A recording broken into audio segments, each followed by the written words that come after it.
भारत के विदेश मंत्रालय ने चीन द्वारा अरुणाचल प्रदेश में स्थानों के नाम बदलने के प्रयासों को सख्ती से खारिज किया है। सूत्रों के मुताबिक चीन ने रविवार को भारत में हुई एक गुप्त G20 बैठक में भाग नहीं लिया। ये बैठक अरुणाचल प्रदेश की राजधानी ईटानगर में हुई, जिसे चीन तिब्बत का हिस्सा मानता है। सेना और सरकारी सूत्रों के अनुसार विवादित सीमा पर चीनी सैनिकों से झड़प में 20 भारतीय जवान शहीद हुए। चीन ने अभी अभी भारत पर हमला किया है, लेकिन मिसाइलों, टैंकों या सैनिकों के साथ नहीं, बल्कि नक्शों, प्रचार और हजारों छोटी छोटी चालों के साथ। 12 मई को चीन के नागरिक मामलों के मंत्रालय ने घोषणा की कि वे अरुणाचल प्रदेश में 27 अलग अलग स्थानों के नाम बदल रहे हैं, जो कि लगभग 90,000 वर्ग किलोमीटर में फैला एक विशाल भारतीय राज्य है और यह राज्य पीढ़ियों से निर्विवाद रूप से भारतीय क्षेत्र रहा है। चीन ने 2204 और 2203 में भी ऐसा ही किया था, जब भारत ने अरुणाचल प्रदेश में G20 शिखर सम्मेलन की मेजबानी की थी। उन्होंने यह 2021 में भी किया था, जब भारत के उपराष्ट्रपति एम वेंकैया नायडू ने उस राज्य का दौरा किया था।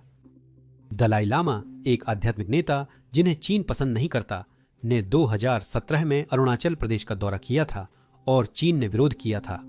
चीन जब भी भारत इस क्षेत्र में अपनी स्थिति मजबूत करता है या महत्वपूर्ण कूटनीतिक कदम उठाता है, तो वह भारतीय क्षेत्रों का नाम बदलकर उन पर अपना दावा जताने की कोशिश करता है।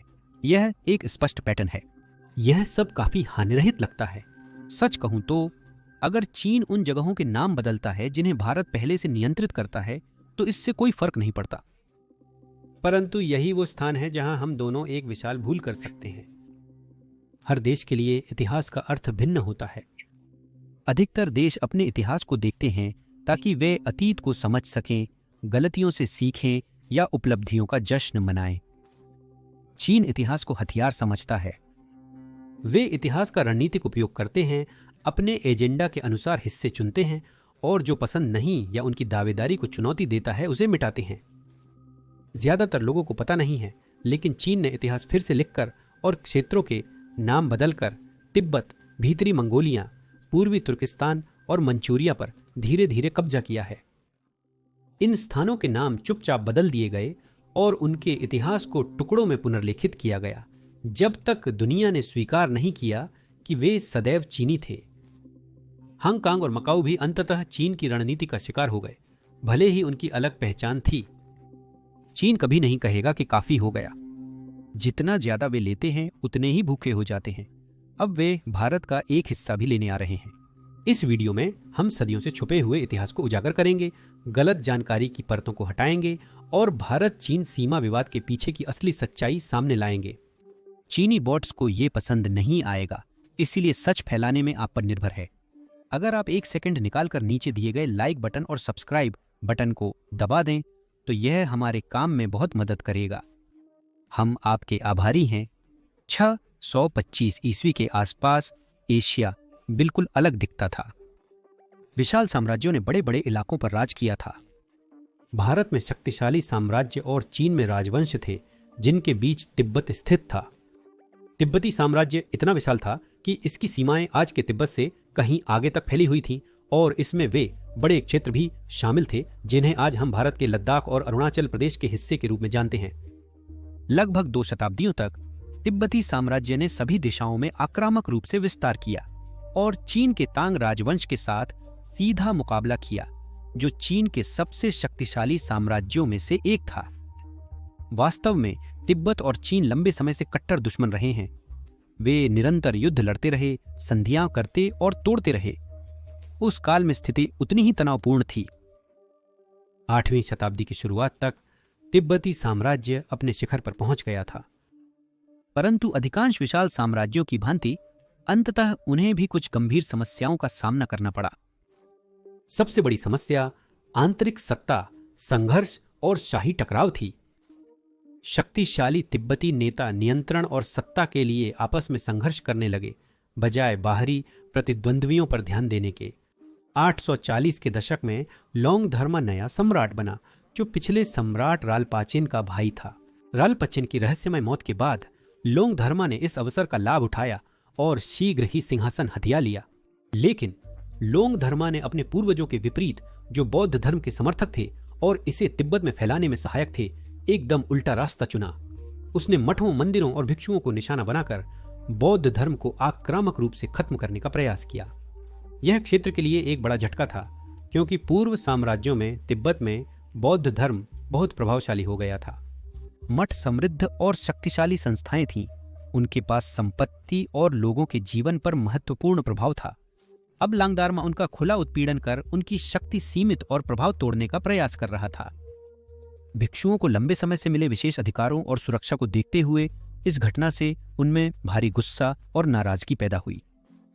तनाव लगातार बढ़ता गया, गुस्सा बढ़ता ही गया। 842 ईस्वी में बौद्ध भिक्षु लुंगपेल गिदोरचा ने लांगदारमा की हत्या कर दी। दुर्भाग्य से लांगदारमा की मौत ने शांति या स्थिरता नहीं लाई, बल्कि इससे अराजकता फैल गई। स्पष्ट सम्राट के अभाव में पूरा तिब्बती साम्राज्य एक निर्दयी और अव्यवस्थित शक्ति संघर्ष में फंस गया। राजकुमारों, सेनापतियों और स्थानीय शासकों ने एक दूसरे से जमकर लड़ाई की। हर कोई सत्ता और वर्चस्व पाने की होड़ में था। केंद्रीय सत्ता पूरी तरह से ढह गई और लगभग रातों रात यह शक्तिशाली तिब्बती साम्राज्य कई प्रतिस्पर्धी क्षेत्रों में बंट गया, जिनमें से हर एक पर स्थानीय सेनापति या राजकुमार स्वतंत्र रूप से शासन करने लगे। इस समय लांगदारमा के परपोते निमेगोन ने एक बड़ा मौका देखा। निमेगोन ने अन्य राजकुमारों और सेनापतियों के विपरीत, जो तिब्बत की पुरानी राजधानी के आसपास के क्षेत्रों के लिए संघर्ष कर रहे थे, पश्चिम में स्थित तिब्बत के एक सुदूर और पृथक क्षेत्र नागरी की ओर ध्यान दिया। यह एक ऐसा इलाका था जिसकी बहुत कम लोग परवाह करते थे, क्योंकि यह विशाल पर्वत श्रृंखलाओं, कठोर मौसम और फैले हुए पठारों वाला कठिन क्षेत्र था।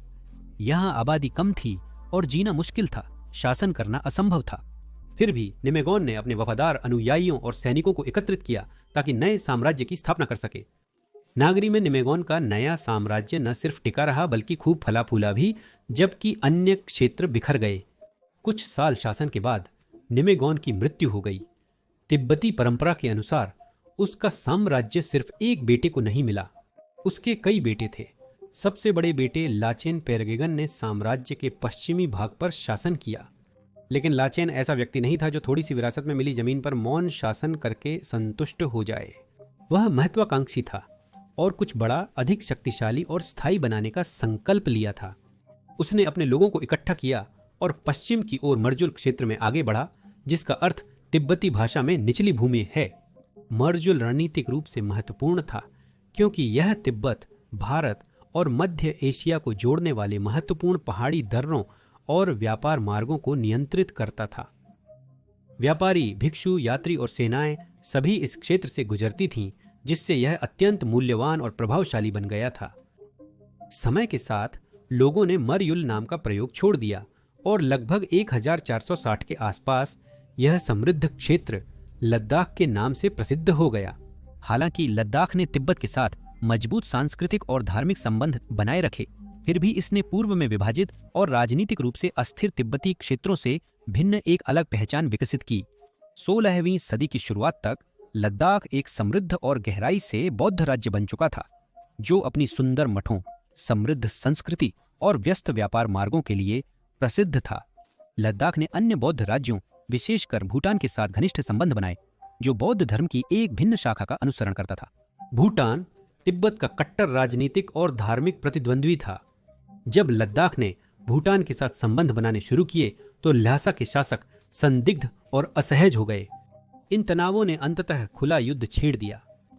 1679 में तिब्बत ने 5वें दलाई लामा के अधीन लद्दाख पर एक विशाल सैन्य आक्रमण किया और हजारों तिब्बती सैनिकों को पहाड़ों पार भेजा। लद्दाख मजबूत था, परंतु उस काल में वे विशाल तिब्बती सेना के आगे नहीं टिक पाए। तिब्बतियों ने जल्दी ही लद्दाखी रक्षा को पछाड़ दिया। कुछ ही महीनों में महत्वपूर्ण शहरों, किलों और प्रमुख क्षेत्रों पर कब्जा कर लिया। निराश होकर लद्दाख के राजा दिलेक नामक ग्याल ने शक्तिशाली मुगल साम्राज्य की मदद मांगी। मुगल अपने चरम पर थे, बेहद शक्तिशाली और प्रभावशाली थे। कोई और विकल्प न देखते हुए लद्दाख के राजा ने कश्मीर में मुगल गवर्नर इब्राहिम खान को तुरंत मदद के लिए अपील भेजी और तिब्बती आक्रमणकारी सेनाओं को पीछे हटाने के लिए सैन्य सहायता की गुहार लगाई। इब्राहिम खान ने एक विशाल मुगल सेना को तैयार किया, जिसने अंततः तिब्बतियों को परास्त कर दिया और उनके पास पीछे हटने के अलावा कोई विकल्प नहीं बचा। 5 वर्षों तक लद्दाख, तिब्बत और उनके सहयोगियों के बीच कड़ा संघर्ष हुआ। अंत में 1684 में दोनों पक्ष थककर टूट चुके थे और लड़ाई जारी नहीं रख सके। लद्दाख के राजा और तिब्बत के 5वें दलाई लामा एक स्थायी शांति के लिए वार्ता करने एक साथ आए। उसी साल ऐतिहासिक चिंगमोचकोंग संधि पर दस्तखत हुए। यह संधि महत्वपूर्ण है क्योंकि इसने पहली बार लद्दाख और तिब्बत के बीच की सीमा को स्पष्ट और आधिकारिक रूप से निर्धारित किया। इस संधि में डेमचौक के पास लाहरी स्ट्रीम नामक स्थल चिन्ह पर सीमा को स्पष्ट रूप से दर्शाता एक नक्शा विशेष रूप से शामिल था। उस क्षण से लद्दाख को तिब्बत से पूर्णतया भिन्न एक स्वतंत्र राज्य के रूप में आधिकारिक मान्यता मिली। यह संधि आज भी लद्दाख के तिब्बत का हिस्सा न होने के सबसे मजबूत ऐतिहासिक प्रमाणों में से एक है। हम जल्द ही बताएंगे कि यह सदियों पुरानी संधि आज भी क्यों महत्वपूर्ण है और चीन इसे जानबूझकर क्यों नजरअंदाज करता है, मानो यह कभी थी ही नहीं। पर पहले चीन के तिब्बत में प्रवेश की कहानी जारी रखते हैं। संधि के बाद लद्दाख पर उसका अपना परिवार शासन करता रहा, परंतु समय के साथ यह राज्य कमजोर और प्रभावहीन होता गया। इसी बीच तिब्बत खुद को शक्तिशाली मंगोल जनजातियों, जिन्हें जंगार कहा जाता था, के आक्रमणों से खतरे में पाता है। चीन के छिंग वंश ने अवसर देखकर हस्तक्षेप किया। छिंग सम्राटों ने आधिकारिक रूप से दावा किया कि वे केवल मंगोलों के हमलों से तिब्बत की रक्षा कर रहे हैं। उनका असली उद्देश्य तिब्बती मामलों पर नियंत्रण करना था। 1720 में छिंग सेना ने तिब्बत की राजधानी ल्हासा पर हमला कर मंगोल आक्रमणकारियों को बाहर निकाल दिया। लेकिन मिशन पूरा करने के बाद छिंग वंश ने तिब्बत की देखरेख के लिए अंबान नामक गवर्नर नियुक्त किया, वापस जाने की बजाय। यही समय था जब तिब्बत की राजनीति, संस्कृति और क्षेत्रीय मामलों में चीन की अंतहीन हस्तक्षेप की शुरुआत हुई। छिंग चीन ने तिब्बत के आंतरिक मामलों जैसे राजनीतिक प्रतिद्वंद्विता, कूटनीतिक संबंध और सीमा विवाद में सक्रिय रूप से हस्तक्षेप करना शुरू कर दिया, जिनमें लद्दाख से जुड़े विवाद भी शामिल थे। 1700 के पश्चात तिब्बत और लद्दाख ने सापेक्ष स्थिरता का काल अनुभव किया। 1800 की शुरुआत में एक महत्वपूर्ण परिवर्तन हुआ जिसने लद्दाख के भविष्य को पूर्णतः बदल दिया। उत्तरी भारत में एक नई शक्ति उभरी थी, सिख साम्राज्य। महाराजा रणजीत सिंह के नेतृत्व में पंजाब स्थित यह साम्राज्य जल्द ही क्षेत्र की सबसे शक्तिशाली और महत्वाकांक्षी सैन्य ताकतों में से एक बन गया। महाराजा रणजीत सिंह लद्दाख के रणनीतिक महत्व को समझते थे, क्योंकि इस पर नियंत्रण का मतलब था भारत, तिब्बत और मध्य एशिया के बीच महत्वपूर्ण व्यापार मार्गों पर नियंत्रण। सन 1834 में रणजीत सिंह ने अपने सबसे बहादुर और विश्वसनीय जनरलों में से एक जनरल जोरावर सिंह को लद्दाख की ओर उत्तर में अभियान का नेतृत्व करने के लिए चुना। जोरावर सिंह की सेनाओं ने स्थानीय लद्दाखी प्रतिरोध को शीघ्र परास्त कर क्षेत्र पर पूर्ण नियंत्रण स्थापित कर लिया। कम समय में लद्दाख को जम्मू के राजा गुलाब सिंह के शासन के अधीन ला दिया गया, जो महाराजा रणजीत सिंह के एक शक्तिशाली सहयोगी थे। लेकिन जोरावर सिंह यहीं नहीं रुके। महत्वाकांक्षी, निडर और भी बड़ी विजय के लिए उत्सुक उन्होंने अपनी सेना को और उत्तर की ओर तिब्बत तक आगे बढ़ा दिया। सन 1841 में उन्होंने उस एकाकी, बंजर लेकिन रणनीतिक रूप से महत्वपूर्ण पठार पर कब्जा करने के लिए कदम बढ़ाया, जिसे हम आज अक्साई चिन के नाम से जानते हैं। अब उस समय अक्साई चिन शायद खाली, दूरदराज और महत्वहीन लग सकता था, लेकिन इसे कब्जे में लेने और नियंत्रित करने की यह कोशिश अंततः आधुनिक भारत और चीन के बीच सबसे बड़े और कड़वे क्षेत्रीय विवादों में से एक की नींव रखेगी। उस वक्त अक्साई चिन वीरान और महत्वहीन लग रहा होगा, पर इस पर कब्जे की कोशिश ने आगे चलकर भारत चीन के बीच सबसे बड़े क्षेत्रीय विवादों में से एक की नींव डाली। परंतु जलाउद्दीन सिंह की योजना विफल रही। जलाउद्दीन सिंह की सेना जब कठोर बर्फीले पहाड़ी क्षेत्रों में पहुंची तो उन्हें जबरदस्त और अनपेक्षित प्रतिरोध का सामना करना पड़ा। तिब्बती सेनाएं, जिन्हें अब चीनी छिंग सैनिकों का समर्थन प्राप्त था, ने जबरदस्त ताकत और दृढ़ संकल्प के साथ पलटवार किया। जगवदा सिंह की थकी हुई सेना हिमालय की कठोर सर्दी में फंस गई। एक भीषण और खूनी सर्दी की लड़ाई के दौरान पहाड़ों में जनरल जवादा सिंह दुखद रूप से मारे गए। उनकी मृत्यु ने सेना में अराजकता फैला दी और युद्ध एक खूनी गतिरोध पर पहुंच गया। जब दोनों पक्षों को भारी नुकसान हो रहा था और कोई स्पष्ट रूप से जीत नहीं रहा था, तो नेताओं ने महसूस किया कि लड़ाई जारी रखना व्यर्थ और महंगा है। इसलिए वे अनिच्छा से वार्ता करने बैठे। सितंबर 1842 में उन्होंने एक और महत्वपूर्ण समझौते पर हस्ताक्षर किए, जिसे चिशोल संधि के नाम से जाना जाता है, जिसकी कड़ी निगरानी छिंग चीन ने की थी। यह संधि महत्वपूर्ण थी क्योंकि इसने लद्दाख की ऐतिहासिक सीमाओं की पुष्टि की और लद्दाख को राजा गुलाब सिंह के डोगरा साम्राज्य का क्षेत्र माना। सबसे महत्वपूर्ण बात यह थी कि इसमें स्पष्ट रूप से कहा गया था कि न तो तिब्बत और न ही लद्दाख एक दूसरे की भूमि में आगे विस्तार करने की कोशिश करेंगे। चुशुल की संधि की सबसे दिलचस्प बात यह है कि खुद चीन ने इसकी निगरानी और मंजूरी दी। दूसरे शब्दों में कहें तो चीन ने आधिकारिक रूप से यह स्वीकार किया था कि अक्साई चिन वही क्षेत्र जिस पर आज चीन का नियंत्रण है लद्दाख का हिस्सा था और इसलिए वह भारत का वैध हिस्सा है। उस समय तक ब्रिटिश साम्राज्य ने भारत के अधिकांश हिस्सों पर शासन स्थापित कर लिया था और लद्दाख उनके नए क्षेत्र का हिस्सा बन गया था। ब्रिटिशों को लद्दाख के साथ सीमा संबंधी समस्याएं भी विरासत में मिली, जिनमें सबसे बड़ा खतरा रूस था। रूस मध्य एशिया में अपना साम्राज्य तेजी से बढ़ा रहा था। ब्रिटिश को डर था कि रूसी दक्षिण की ओर बढ़कर हिमालय पार कर भारत पर उनके नियंत्रण को खतरे में डाल देंगे। जल्द ही उन्होंने द ग्रेट गेम शुरू कर दिया। यह एक गंभीर भू राजनीतिक प्रतिस्पर्धा थी जिसमें दोनों साम्राज्य दुस्साहसी अभियानों, गुप्त जासूसों, कूटनीतिक मिशनों और सीमा क्षेत्रों पर तीव्र वार्ताओं से एक दूसरे को मात देने की कोशिश कर रहे थे। साम्राज्य एक दूसरे से पहले महत्वपूर्ण रणनीतिक क्षेत्रों पर प्रभाव और नियंत्रण हासिल करने की दौड़ में लगे हुए थे। ब्रिटिशों को इस विशाल भू राजनीतिक खतरे से निपटने के लिए स्पष्ट नक्शे और विश्वसनीय जानकारी चाहिए थी। इसलिए 1800 की शुरुआत से शताब्दी के अंत तक उन्होंने इतिहास के सबसे महत्वाकांक्षी मानचित्रण अभियानों में से एक ग्रेट ट्रिगोनोमेट्रिकल सर्वे शुरू किया।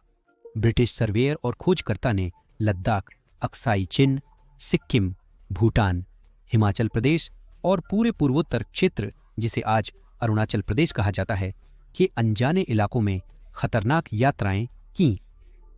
नैनी सिंह रावत और किचन सिंह जैसे महान भारतीय खोजकर्ता ब्रिटिशों के लिए गुप्त रूप से काम करते हुए खुद को स्थानीय तीर्थयात्रियों, भिक्षुओं या व्यापारियों के रूप में छिपाते थे।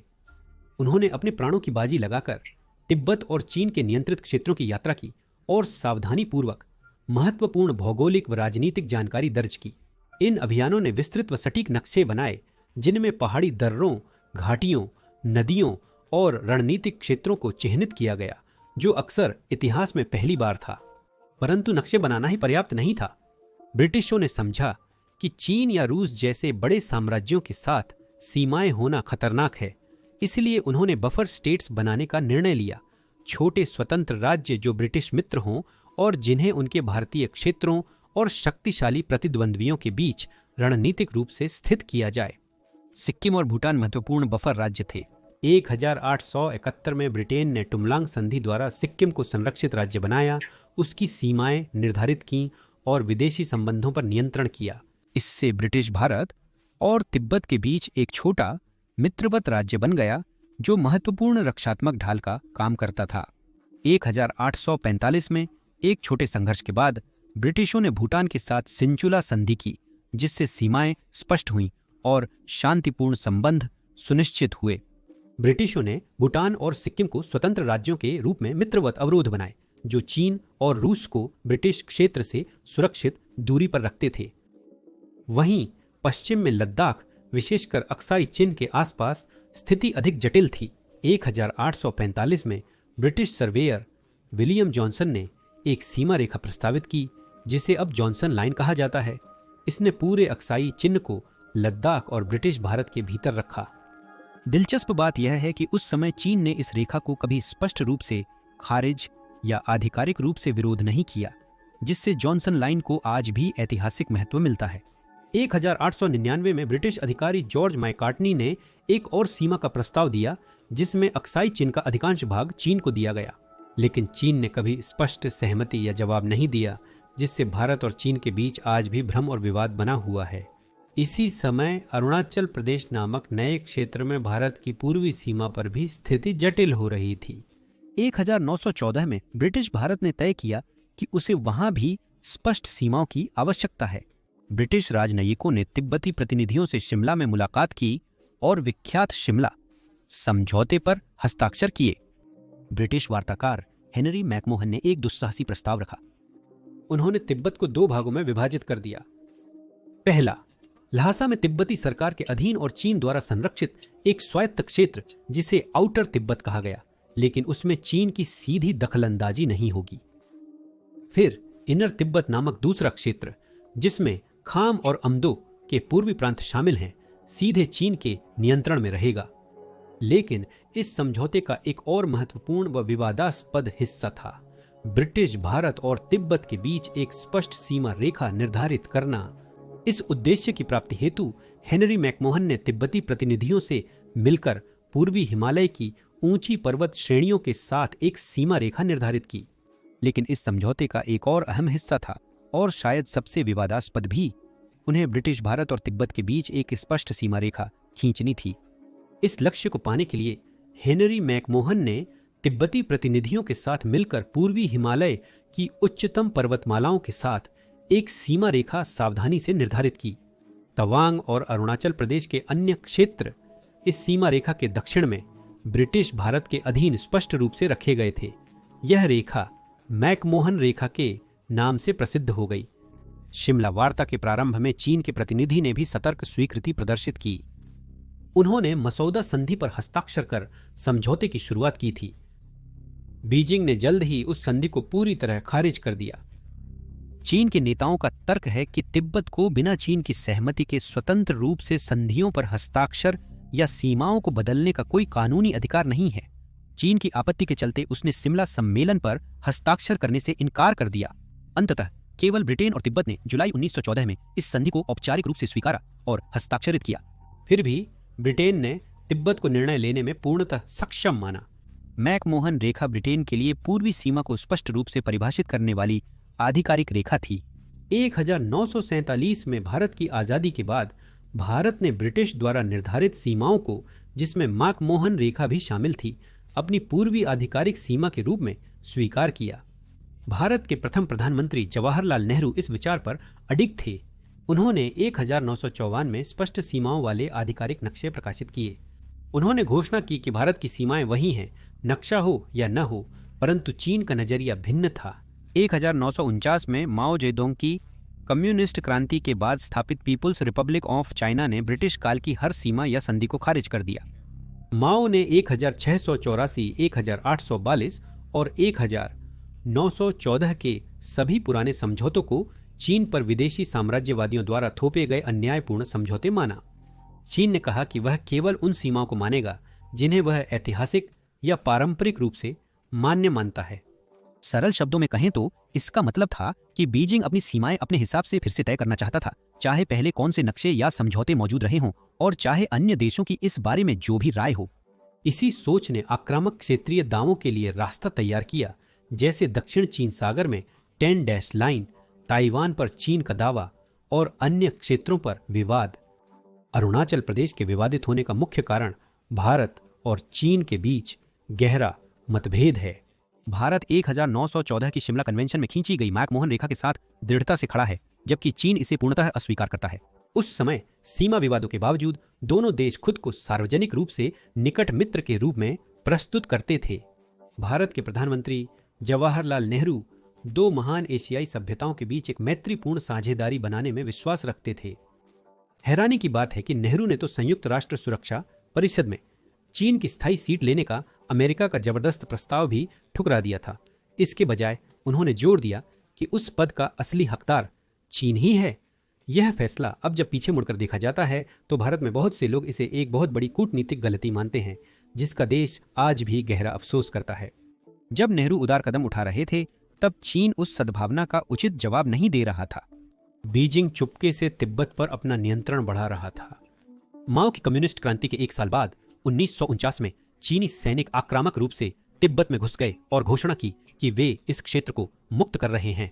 कमजोर हथियारों वाली छोटी तिब्बती सेना के पास कोई मौका नहीं था और वह जल्दी ही पराजित हो गई। चीन ने तिब्बती प्रतिनिधियों को विवादित 17 सूत्रीय समझौते पर हस्ताक्षर करने के लिए विवश किया, जिससे तिब्बत पर चीन की संप्रभुता और नियंत्रण को मान्यता मिली। आगामी वर्षों में चीन का नियंत्रण और भी कठोर और दमनकारी होता गया। तिब्बती संस्कृति, धर्म और स्वतंत्रता को क्रूरता से दबाया गया, जिससे स्थिति असह्य हो गई। 1959 तक तनाव चरम पर था और तिब्बतियों ने चीनी शासन के विरुद्ध विद्रोह कर दिया। तिब्बत के आध्यात्मिक नेता दलाई लामा अपनी जान के डर से भारत भाग गए और वहां शरण एवं सुरक्षा की तलाश की। उस समय भी भारत व्यावहारिक और मैत्रीपूर्ण प्रयासों से चीन का विश्वास पाने का प्रयास कर रहा था। 1,2500 टन में नेहरू सरकार ने तिब्बत में तैनात चीनी सैनिकों को 2,500 टन से अधिक चावल देने पर सहमति दी थी, क्योंकि चीन की आपूर्ति व्यवस्था अत्यधिक खिंची हुई थी। भारतीय सरकार को विश्वास था कि सद्भावना के इशारे दोनों पड़ोसियों के बीच स्थायी विश्वास और दोस्ती बनाने में सहायक होंगे।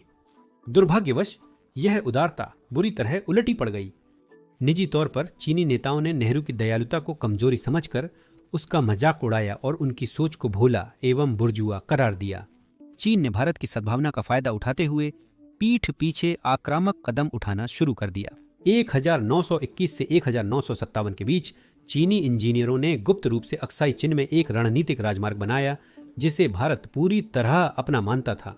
G219 हाईवे नाम की यह कुख्यात सड़क बंजर और ऊंचाई वाले इलाके से होकर लगभग 1200 किलोमीटर तक फैली है, जो चीन के शिनजियांग और तिब्बत प्रांतों को जोड़ती है। चीन ने यह विशाल सड़क भारत को सूचित किए बिना ही बना दी। अनुमति लेना तो दूर की बात थी। भारत को 1957-1958 के बीच इस चौंकाने वाली घुसपैठ का पता गलती से चला। एक भारतीय अधिकारी को एक चीनी अखबार में एक लेख मिला, जिसमें इस पूरी हो चुकी सड़क का खुलेआम उल्लेख था, जो हैरानी की बात है। भारत सरकार पूरी तरह से हैरान रह गई थी। प्रधानमंत्री नेहरू ने तुरंत हैरानी और गुस्से के साथ प्रतिक्रिया दी और भारत के क्षेत्रीय दावों को सार्वजनिक रूप से जताते हुए आधिकारिक नक्शे प्रकाशित किए, जिनमें अक्साई चिन और अरुणाचल प्रदेश को साफ तौर पर भारत का हिस्सा दिखाया गया था। 1959 में चीन और भारत के बीच तनाव बढ़ गया, जब दलाई लामा ने भारत में शरण ली, जिससे पूरी दुनिया का ध्यान इस ओर आकर्षित हुआ। चीनी प्रधानमंत्री जो एनलाई ने नेहरू को कड़े शब्दों वाला पत्र भेजा, जिसमें अरुणाचल प्रदेश में मैकमोहन रेखा के साथ भारत की सीमा के दावे को खारिज कर दिया। झाओ ने घोषणा की कि लद्दाख और अक्साई चिन्ह सहित इसकी सीमा कभी ठीक से परिभाषित नहीं की गई थी। राजनयिक बातचीत उग्र बहसों में तब्दील हो गई। चीन ने अक्साई चिन्ह से गुजरने वाले प्राचीन कारवां मार्गों और तिब्बत को अरुणाचल के तवांग मठ से जोड़ने वाले धार्मिक संबंधों जैसे ऐतिहासिक कारणों का हवाला देकर अपने दावों को सही ठहराया। भारत ने मजबूती से अपनी बात पर कायम रहते हुए जोर दिया कि ब्रिटिश काल के संधि पत्र, जो स्पष्ट रूप से दर्ज और ऐतिहासिक रूप से हस्ताक्षरित हैं, पूरी तरह वैध और गैर मोलभाव योग्य हैं। 1960 में प्रधानमंत्री झाओ एनलाई ने नेहरू को एक समझौता, जिसे पैकेज डील कहा गया, देने की भी कोशिश की। चीन अरुणाचल प्रदेश में मैकमोहन रेखा के साथ भारत के दावों को मान्यता देने को तैयार था, अगर भारत अक्साई चिन्ह पर चीन के नियंत्रण को स्वीकार करता। नेहरू ने समझौता खारिज कर दिया और कहा कि भारत 1 इंच भी जमीन नहीं छोड़ेगा। 1961 तक तनाव तेजी से बढ़ रहा था। भारतीय और चीनी सेनाओं ने विवादित क्षेत्रों में आक्रामक गश्त शुरू कर दी और आगे चौकियां स्थापित करने से वे अक्सर आमने सामने आ जाते थे। छोटी मोटी झड़पें आम हो गईं। दोनों पक्षों को लगा युद्ध निकट है। अब पूरी तरह संघर्ष का मंच दुखद और अनिवार्य रूप से तैयार था। 20 अक्टूबर 1960 को चीन ने अचानक एक बड़ा हमला कर दिया। संयोग से ठीक उसी समय जब विश्व क्यूबा मिसाइल संकट को लेकर चिंतित था। पीपुल्स लिबरेशन आर्मी ने दोनों विवादित क्षेत्रों में एक साथ हमला किया। अक्साई चिन और लद्दाख पश्चिम में भारतीय सैनिक अलग थलग थे। उनके पास पर्याप्त साधन नहीं थे और उनकी संख्या भी बहुत कम थी। इसी वजह से चीन ने जल्दी ही पूरे अक्साई चिन पठार पर कब्जा कर लिया। इस बीच चीनी सेना ने मैकमोहन रेखा पार कर नामखाचू घाटी के भारतीय मोर्चों पर कब्जा जमा लिया। भारतीय सेना ने कई क्षेत्रों में वीरता से लड़ाई लड़ी, परंतु उनकी तैयारी और संख्या काफी कम थी। चीनी सेना अरुणाचल में गहराई तक घुसी और रणनीतिक तवांग शहर पर कब्जा कर लिया। युद्ध छोटा लेकिन विनाशकारी रहा। हजारों भारतीय सैनिक मारे गए या बंदी बना लिए गए और मनोबल पूरी तरह टूट गया। अचानक 21 नवंबर 1962 को चीन ने युद्ध विराम की घोषणा कर दी। चीन ने अपनी सेना को अरुणाचल प्रदेश से वापस बुला लिया, मैकमोहन रेखा के पीछे हट गए और भारत को फिर से नियंत्रण दे दिया, जो काफी हैरानी की बात थी। पश्चिम में चीन ने लगभग 38,000 वर्ग किलोमीटर के अक्साई चिन पर कड़ा नियंत्रण बनाए रखा, जो आज भी उनके कब्जे में है और कभी भारत को वापस नहीं किया गया। उसी समय line of actual control LAC शब्द का जन्म हुआ। यह वास्तविक सैन्य सीमा बन गई, वह रेखा जहां संघर्ष के अंत में दोनों सेनाएं रुक गईं। लेकिन सबसे अहम बात यह थी कि इस LAC को कभी भी आधिकारिक रूप से चिन्हित या स्वीकार नहीं किया गया था। भारत और चीन के बीच वास्तविक नियंत्रण रेखा की स्थिति और लंबाई को लेकर मतभेद हैं, जिससे समय समय पर इसके अनिर्धारित हिस्सों पर विवाद होते रहते हैं। 1960 की हार के बाद भारत ने सैन्य क्षमताओं को मजबूत करने और चीन नीति पर पुनर्विचार करने के लिए कड़ी मेहनत की। चीन का मानना था कि भारत को सबक सिखा दिया गया। माओ के अनुसार चीन का काम पूरा हो गया था। कुछ समय के लिए सीमाओं पर अस्थिर शांति कायम हुई, पर यह ज्यादा देर नहीं टिकी। 1967 में एक बार फिर तनाव भड़क उठा। एक ऊंचाई वाले पहाड़ी दर्रे नाथुला पर, जो भारतीय संरक्षित सिक्किम और चीन नियंत्रित तिब्बत के बीच स्थित है। 1960 के विपरीत इस बार भारत अधिक तैयार था और सैनिक जवाब देने के लिए दृढ़ संकल्पित थे। सीमा पर बाड़ लगाने की साधारण बहस शीघ्र ही गोलीबारी में तब्दील हो गई। दोनों पक्षों ने मोर्टार और मशीन गनों से फायरिंग शुरू कर दी। भारतीय तोपखाने ने सटीक जवाबी फायरिंग की। कई दिनों की लड़ाई में लगभग 80 भारतीय सैनिक शहीद हुए, लेकिन चीन को और भी अधिक नुकसान हुआ। अनुमानतः 300 से 400 सैनिक मारे गए। भारत के लिए मानवीय नुकसान के बावजूद नाथुला में यह लड़ाई एक मनोवैज्ञानिक जीत थी। चीन को यह मजबूत संदेश था कि अब भारत को सीमा पर डराया नहीं जा सकता। नाथुला की लड़ाई ने भारत की एक बड़ी रणनीतिक कमजोरी उजागर की। सिक्किम राज्य और संकरा सिलिगुड़ी कॉरिडोर, जिसे चिकन नेक कहा जाता है। सिलीगुड़ी कॉरिडोर अपनी सबसे संकरी जगह पर मात्र 20 किलोमीटर चौड़ा है और पूरे पूर्वोत्तर भारत को देश के अन्य भागों से जोड़ता है। अगर यह कॉरिडोर कभी कब्जा या काट दिया गया तो भारत के पूर्वोत्तर राज्य पूरी तरह अलग थलग पड़ सकते हैं। इसलिए भारत इस क्षेत्र की सुरक्षा को लेकर अत्यंत संवेदनशील था। भारत ने 1925 में सिक्किम को अपने में मिलाकर इस संवेदनशील क्षेत्र की सुरक्षा बढ़ाई और एक जनमत संग्रह के जरिए इसे आधिकारिक राज्य बना दिया। चीन ने इसका कड़ा विरोध किया और इसे लंबे समय तक मान्यता नहीं दी। फिर भी इस क्षेत्र में अभी भी असुरक्षा है। भारतीय योजनाकार चिंतित थे कि चीनी सेना डोकलाम जैसे रणनीतिक बिंदुओं पर हमला करके पूर्वोत्तर को काट सकती है।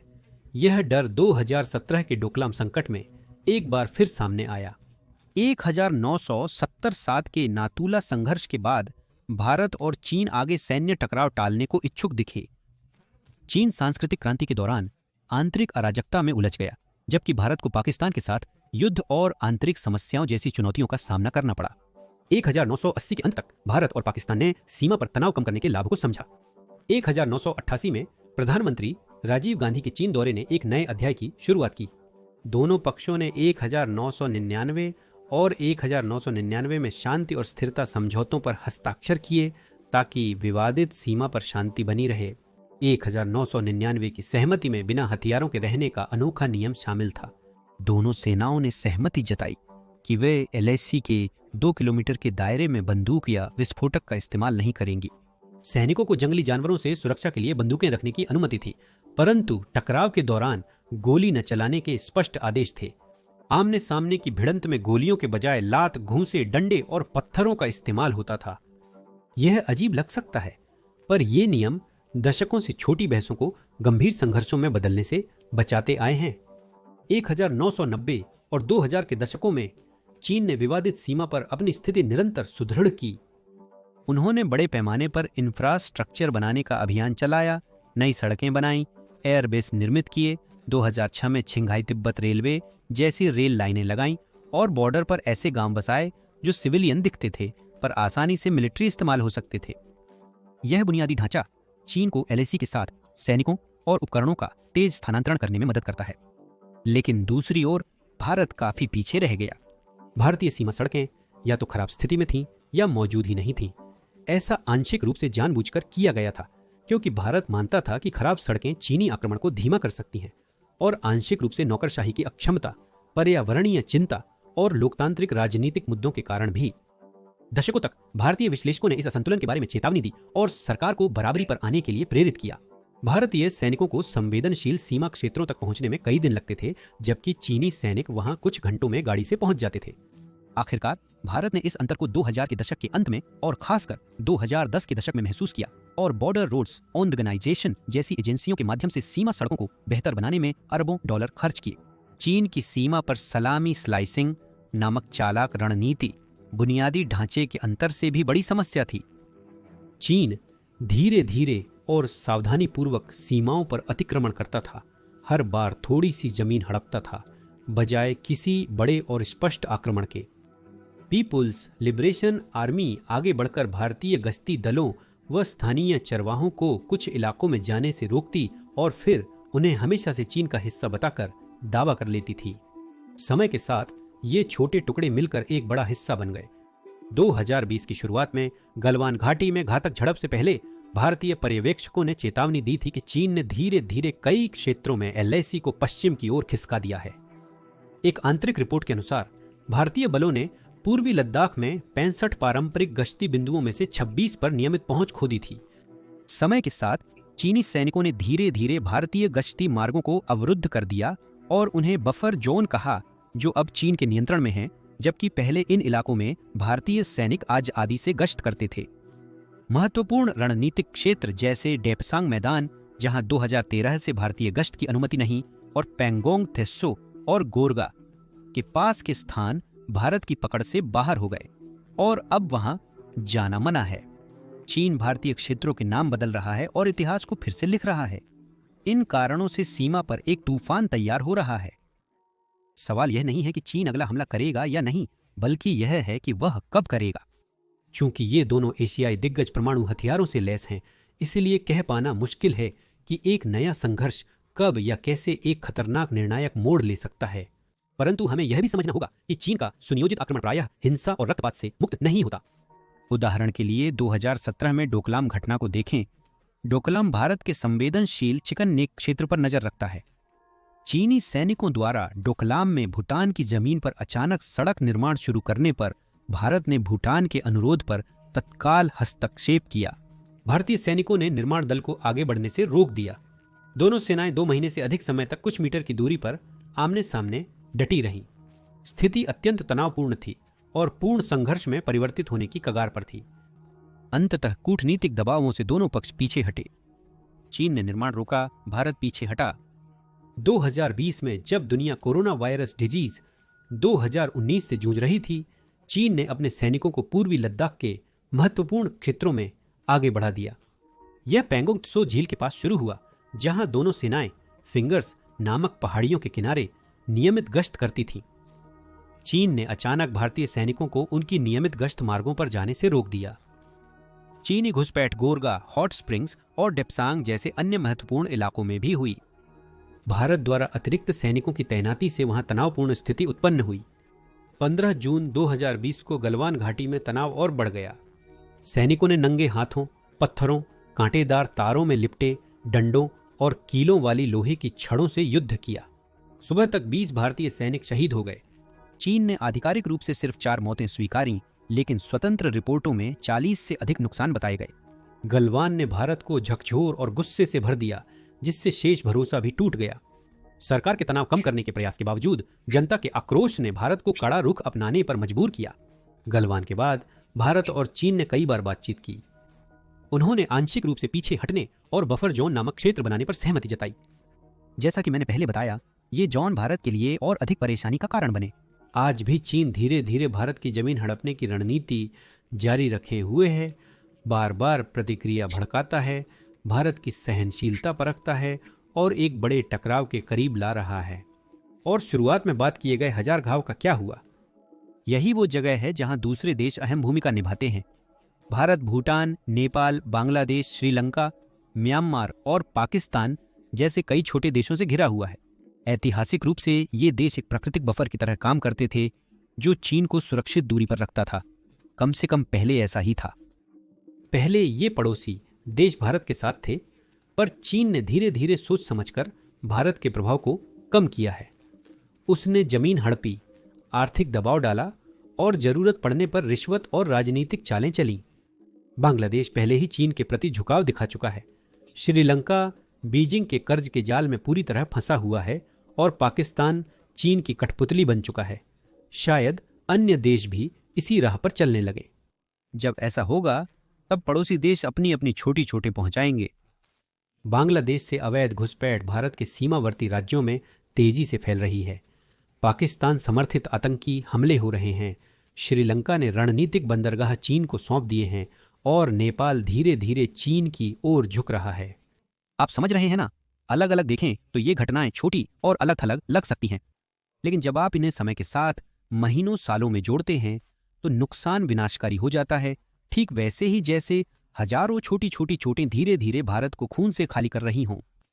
भूटान, एक छोटा हिमालयी देश, दशकों से भारत को अपना संरक्षक और सहयोगी मानता रहा है। आज भी यही स्थिति है, जिसके कारण चीन धीरे धीरे भूटानी क्षेत्र में प्रवेश कर रहा है। सैटेलाइट तस्वीरें और लीक रिपोर्ट से पता चलता है कि चीन चुपचाप भूटान के अंदर गहरे तक गांव, सैन्य चौकियां और बुनियादी ढांचा बना रहा है। भूटानी सांस्कृतिक पहचान के केंद्र पवित्र बयुल, केनपोचोंग घाटी जैसे इलाकों में अब चीनी झंडे लहरा रहे हैं। और भूटान, जिसकी सेना छोटी है और संसाधन सीमित हैं, विरोध करने के अलावा ज्यादा कुछ नहीं कर सकता। नेपाल ऐतिहासिक और सांस्कृतिक रूप से भारत के करीब रहा है। राजनीतिक रूप से भी नेपाल भारत से जुड़ा रहा है। पिछले दशक में बीजिंग की उपस्थिति नेपाल में काफी बड़ी है। चीन नेपाल में राजमार्ग, हवाई अड्डे, पावर प्लांट और अन्य बुनियादी ढांचा परियोजनाओं में निवेश कर रहा है। नेपाली नेता अक्सर चीन के दबाव में आकर यहां तक कि तिब्बती शरणार्थियों पर भी कार्रवाई करते हैं ताकि बीजिंग खुश रहे। और नेपाल की जमीन पर चुपचाप चीनी घुसपैठ की भी खबरें आई हैं। नेपाल के हुमला जिले में ग्रामीणों और अधिकारियों का कहना है कि चीनी सीमा चिन्ह रहस्यमय ढंग से आगे बढ़े हैं, जिससे उनकी भूमि धीरे धीरे चीन में विलीन हो रही है।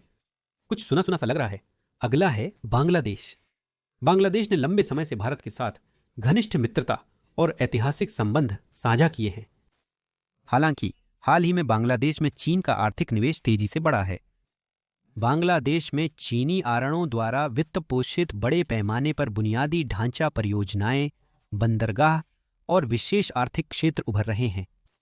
ये अण ऐसी शर्तों के साथ आते हैं जिन्हें इस तरह तैयार किया जाता है कि उधार लेने वाले देश को उन्हें चुकाना मुश्किल लगे। कर्ज के अनियंत्रित बढ़ने पर चीन सहायता के स्थान पर रणनीतिक संपत्तियों या राजनीतिक रियायतों को हासिल करने का प्रयास करता है। बीजिंग के आदेश पर बांग्लादेश लाखों अवैध प्रवासियों को भारत भेज रहा है, जिससे जनसंख्या का दबाव और सांप्रदायिक तनाव पैदा हो रहा है। यह एक सूक्ष्म चुनौती है, उन 1000 छोटे घावों में से एक। श्रीलंका का मामला स्पष्ट है।